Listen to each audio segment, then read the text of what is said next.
Hey, John Fenner here with the green truck, my 1972 Chevy C10. I wanted to talk a little bit about this pour 15 system I used on the floor here to finish it off. But before I do that, I wanted to talk about the floor repair process. Unfortunately, as I said in the last videos, I lost all of that footage, so I can't even do one of those, sped up time-lapse things showing the process. I'm really upset about that, but it is what it is. Unfortunately, it just means you can't look over my shoulder as I went through the process of cutting out the bad parts and cutting out the panels, welding them in, grinding it down, making it look perfect. But as you can see here, I do have a few pics of parts of the process, and so I'll just talk a little bit about that. And what I ended up doing is ordering a few panels from LMC.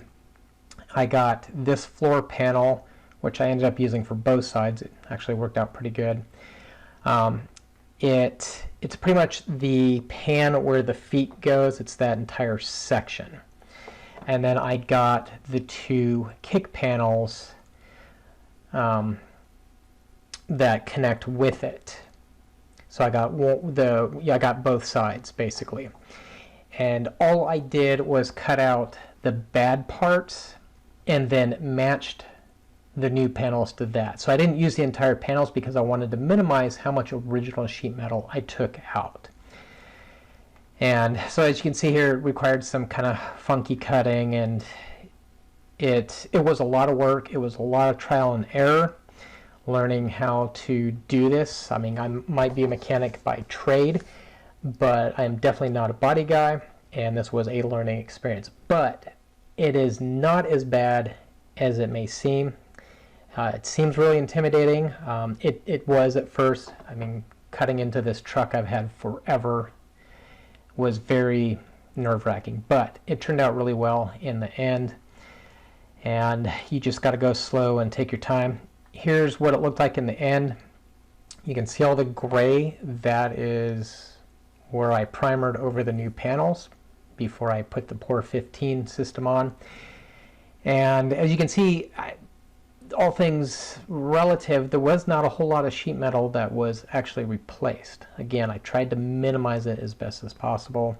It was really tricky doing the kick panels because it did kind of go down into other parts and required just a lot of careful welding to get that all done.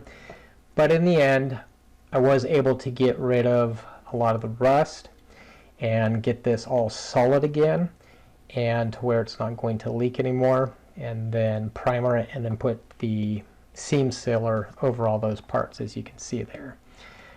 And here's a close-up of what that looks like. This is after the pour 15, so you can see the gray primer, the black pour 15, and then that tan seam sealer. So again, don't have those videos to show you. I'm really bummed about that, but there's a little bit about the process. And again, learning experience. Don't be discouraged. If it seems super intimidating, just make sure you've got the right tools and learn as best you can. I really did want to provide some step-by-steps for you guys, but unfortunately this is a learning experience for me too, and part of that includes dealing with all these video files. So anyways, back to the pour 15. You can see we've got the panels in, the seam sealer done, and then what I did is coated the critical and the low areas of the floor with something called pour 15, especially down anywhere water likes to accumulate. Now, if you're not familiar with this, it's a rust preventative, and it's very interesting. It goes on, and you think it's going to come out like kind of like a bed liner, where it's going to be kind of rubberized because of the way it feels as you're putting it on. But then it dries, and it's almost like paint. I mean, there's no rubberized sound or feel to it. It's just very smooth. And it requires a minimum of 2 coats, and that's interesting too, because if you look here, I wasn't perfect in the lines here. I was just I mean, there was no need for it, but you can see here I got a first coat here, but then the second coat, it's got more of a matte finish, whereas the first coat has a gloss finish. And another thing I noticed is it did a little bit of air bubbling on the second coat. Not sure what that's about, but that's something to watch out for. It could have been temperature. It was a little cold. I could not find anything in the instructions on the can about temperature, but it was a little chilly when I applied it. But it does level down nice. There's a couple streaks. Now also what could have contributed to these bubbles is I did use a really wide foam brush, and maybe a bristle brush would be better. Another thing to watch out for is these cans they put them in. They're horrible. I'm just gonna say it. I don't know who's making these cans for them, but it's a super thin metal. And I had problems both with this quart size one and the mini can that comes in their little sample kit. You just tear them apart trying to get them open, and it's just horrible, and it's so bad. I wonder if I can find this spot. So if you've ever gotten this kind of stuff in the mail, they have these little shipping clips, and they put 4 of them on. Just removing those clips carefully with my pocket screwdriver, it's not very strong, those shipping clips went through the can in the lip here. So when I started shaking it up, it started, you know, leaking all over the place, and got it on my face. That was fun to remove.